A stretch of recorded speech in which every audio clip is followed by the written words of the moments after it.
Ama naming makapangyarihan sa lahat, sinasamba po kita sa lahat ng oras. Maraming salamat po sa isang buong araw na nagdaan na puno ng biyaya, pag-ibig at kaligayahan.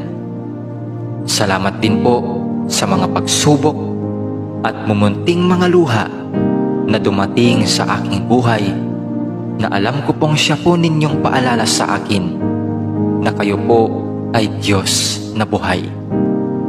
Maraming salamat po sa pagbabantay sa akin at sa aking pamilya at mga kaibigan sa loob ng maghapong ito, at sa paggabay sa amin sa mga pagsubok na aming nakasalamuha.